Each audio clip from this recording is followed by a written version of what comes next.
నమస్తే. జగన్పై కోడికత్తితో దాడి చేసిన శ్రీనివాస్ని అరెస్ట్ చేసిన విషయం అందరికీ తెలిసిందే. అయితే ఇప్పుడు ఆయనకి బెయిల్ ఇచ్చినట్టు తెలుస్తుంది. మరి ఈ సిచ్యువేషన్ని మనం ఎలా చూడొచ్చు? అంటే ఒక సీఎం క్యాండిడేట్ని దాడి చేసి ఇప్పుడు మళ్ళీ బెయిల్ పైన బయటికి వస్తున్నారు, అది కూడా 5 ఏళ్ల తర్వాత.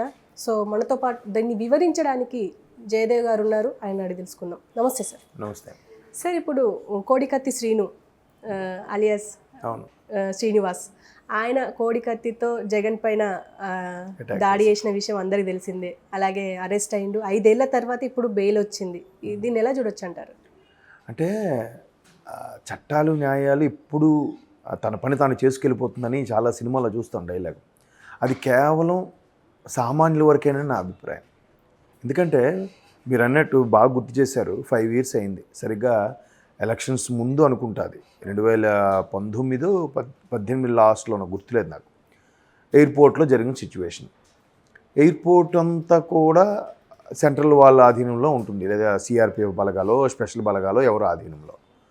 అక్కడికి మీరు అన్నట్టు ముఖ్యమంత్రి క్యాండిడేట్, అప్పటికి ముఖ్యమంత్రి కాలేదు, ఇంకా ముఖ్యమంత్రి అభ్యర్థిగా ఉన్న జగన్మోహన్ రెడ్డి గారి మీద ఈ శ్రీనివాస్ అనే వ్యక్తి, ఎటువంటి దన్ను ఎటువంటి బ్యాక్గ్రౌండ్ లేని వ్యక్తి కోడికత్తితో అటాక్ చేశాడు. సో దీని మీద చాలా తర్వాత రూమర్స్ వచ్చాయి, మనం అవన్నీ మర్చిపోయాం, పాఠకులు కానీ ప్రేక్షకులు కానీ అందరూ మర్చిపోయారు. కానీ ఈ 5 ఏళ్ళు ఆయన బయట ప్రపంచం చూడలేదు. ఈ 5 ఏళ్ళు ఆయన జీవితం కూడా నాశనం అయిపోయింది అనుకోవాలి. ఒక విధంగా కెరియర్ పోయింది. ఇప్పుడు బెయిల్ మీద వచ్చారు ఎట్టకేలకు. ఎందుకు? తన అన్నదమ్ముడు తన తల్లి నిరాహార దీక్ష చేయడం, తను కూడా జైల్లో నిరాహార దీక్ష చేయడంతో కొంతలో కొంతైనా స్పందించి కొంతమంది వ్యక్తులు, అంటే స్వచ్ఛంద సంస్థలకు చెందిన వ్యక్తులు తన గురించి మాట్లాడి పోరాడి చేస్తే ఎట్టకేలకు కోర్టు కొన్ని షరతులతో కూడిన బెయిల్ మంజూరు చేసింది. అది కూడా ఎట్లాగూ 5 ఏళ్ళు తరువాత. అంటే చూడండి, కోర్టులు కూడా ఎంతవరకు అనేది మనం అంటే విమర్శించే స్థాయి కాదు. కానీ 5 ఏళ్ళ వరకు బెయిల్ రాకపోవడం ఏంటి? దాని మీద ఒక కేసు ఏదో నడవకపోవడం ఏంటి?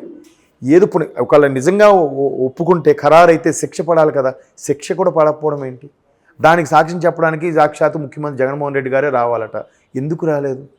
పేదల పాలిట పెన్నిది, ప్రజల సంక్షేమం కోసం ఉండే వ్యక్తి ఒక సామాన్యుని ఎందుకు అలా వదిలేశారు కదా?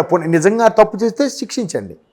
శిక్ష పడలేదు, అలాగని బయటికి రాలేదు, బెయిలు ఇవ్వలేదు, ఏది కొలిక్కి రాదు. ఎందుకని? ఎంత దారుణం కదా.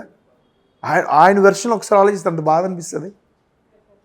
ఇప్పుడు కూడా 25,000 పూచీకత్తుతో 2 గజెట్ ఆఫీసుల సంతకంతో బయటికి వచ్చారు. ఎక్కడికి ఊరు దోర్లు పారిపోకూడదు, ఎస్పెషలీ మీడియాతో మాట్లాడకూడదట. ఆయన మీటితో మాట్లాడితే ఏంటి నష్టం? ఎవరికి నష్టం? ఎవరికి ఇబ్బంది? అంటే చూడండి, కోర్టు కూడా ఇలాంటి డౌట్స్ రైజ్ చేసేలాగా కొన్ని షరతులతో కూడిన బెయిల్ ఇచ్చింది కదా. ఇదంతా ఇలా జరిగితే అసలు దీని వెనక అందరికీ తెలిసిన ఓపెన్ సీక్రెట్ ఏంటంటే, ప్రశాంత్ కిషోర్ అనే ఒక వ్యక్తి, ఒక strategic manager, political strategic manager, ఇట్లాంటి కొన్ని చీప్ ట్రిక్స్ ప్లే చేసి సానుభూతిని, ఆదరణని, ప్రజాదరణని గెలుపొందేలాగా ప్లాన్ చేస్తుంటాడని మనం రకరకాల కథనాలుగా విన్నాము, చూసాము కూడా. మొన్న ముఖ్యమంత్రి రేవంత్ రెడ్డి గారు అయితే ఇదే తెలంగాణ ఎలక్షన్ క్యాన్వాస్ను డైరెక్ట్గా తిట్టారు కూడా. ప్రశాంత్ కిషోర్ లాంటి వ్యక్తి ఒక బూత్ పదం లాంటిది ఏదో ఒక తిట్టుతూ ఇట్లా హత్యా రాజకీయాలు చేసే వ్యక్తి, ఆయన స్ట్రాటజిక్ మేనేజర్ అంట. ఆయన ఇక్కడ కూడా తెలంగాణలో బీఆర్ఎస్గా చేస్తున్నాడు. బీఆర్ఎస్లో కూడా ఒక ఎమ్మెల్యే మీద ఒకరు అటాక్ చేశారు కదా, ఆయనే బతికాడు. సో ఇవన్నీ అటువంటి నేపథ్యంలో రాజకీయాలు చేస్తున్నారని చెప్పి రేవంత్ రెడ్డి గారు పబ్లిక్ స్పీచ్లోనే తిట్టారు. సో అది అందరికీ తెలిసిన విషయమే. సో ఇట్లాంటి అంతా తెలిసిపోయిన తర్వాత కూడా అప్పుడైనా అరే నిజమే కదా, ఊరికే ఎవరో నడిపించిన ఆ కథనంలో, ఎవరో ప్లే చేసిన స్క్రీన్ ప్లేలో ఈయన ఒక పాత్రధారి, ఈయనకేం తెలుస్తుంది? వీళ్ళు ఎంక్వైరీ కూడా, ఒక ముఖ్యమంత్రి అభ్యర్థి మీద అటాక్ అయితే ఆడి మీద ఎన్ని ఎంక్వైరీలు వేస్తారమ్మా?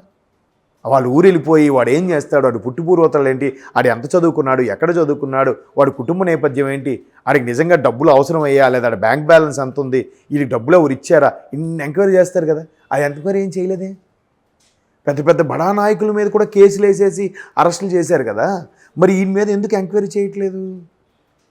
ఈ ఎంక్వైరీ చేసి అదేదో ప్రూఫ్ మొన్న సిఐడి ఆయన పేరేంటి సంజీవ్ రెడ్డి గారు, ఆయన ఇలాంటి మీరు ఎంక్వైరీ చేసి ప్రూఫ్ చూపించి అరెస్ట్ చేసేవచ్చు కదా, ఎందుకు చేయట్లేదు?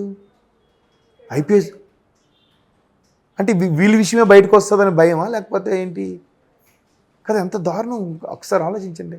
సామాన్యుడు వాడు మనిషి కూడా చూస్తే ఆయన వాలకం చూస్తే అరే ఈయన ఒక నిజంగా మర్డర్ చేసే వ్యక్తిలాగా అన్నాడు. పోనీ చాలామంది ఏమంటారంటే అలా చేసే వాళ్ళందరూ అలా కనబడరు అని అంటారు. పోనీ కనబడరు అనుకుందాం.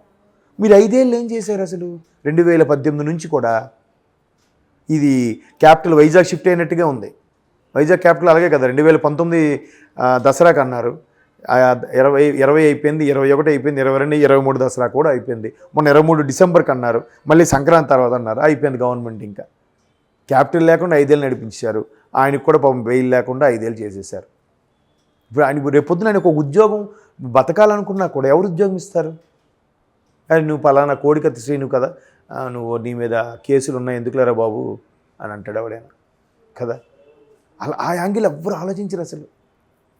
ఎంత ఇప్పుడు ఈ ప్రతిపక్షాలు కూడా ఇన్ని మాట్లాడతారా? దీని మీద నుంచి మాట్లాడరు ఎందుకు ఎవరు? ఒరే బాబు కోడికత్తి శ్రీనికి ఎందుకు అమానుషంగా అలా చేశారు అంటే మేబీ నేను అనుకోను వీళ్ళు ఎందుకు మాట్లాడలేదంటే ప్రతిపక్షాల్లో ఒకవేళ మాట్లాడితే వీళ్ళు వాళ్ళ వైపు ఉన్నారు కాబట్టి వాళ్ళే పురమాయించారు అనుకుంటారేమో భయంకి మేబీ వీళ్ళు కూడా మాట్లాడట్లేదేమో. కానీ మొత్తానికి ఒక అమాయకుడు, ఒక అభాగ్యుడు అన్యాయం అయిపోయాడు కదా. వాళ్ళ అన్నదమ్ముడు వాళ్ళ తల్లి కూడా చూస్తే ఎటువంటి బ్యాక్గ్రౌండ్లో ఇది క్లియర్గా తెలిసిపోతుంది. ఒకవేళ ఆయన ఏదో సుపారీ తీసుకొని ఇలా ప్రయత్నించినా ఇప్పటికీ ఆ తల్లి అన్నదమ్ముడు ఎక్కడికో వెళ్ళిపోవాలి కదా, దుబాయ్ ఎక్కడికో పారిపోవాలి కదా, అది కూడా ఏం లేదు కదా. మరి ఏ ప్రాతిపదికన పాపం ఆయనకి 5 ఏళ్ళుగా అట్లా జైల్లో మగ్గిపోయేలా చేశారు చెప్పండి. చూడండి ఎంత దారుణం.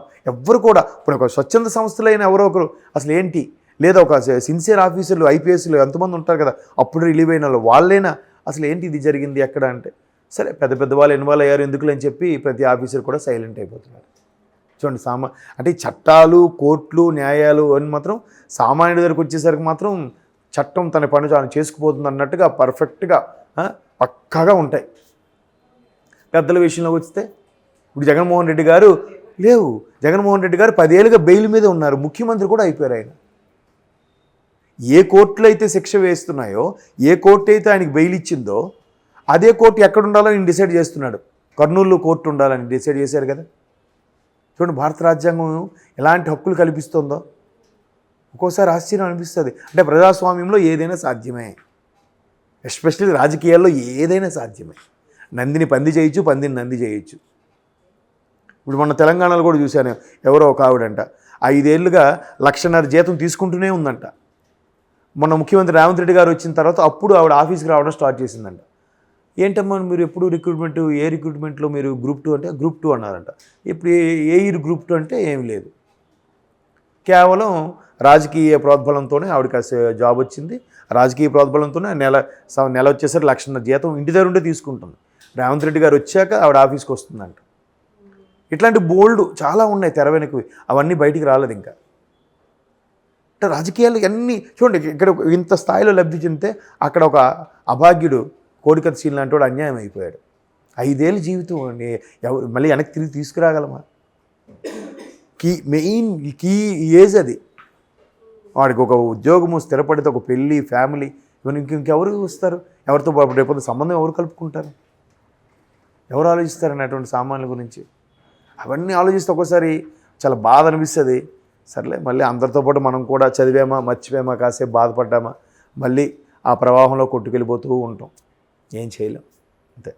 వ్యవస్థలు అలా ఉన్నాయి మరి.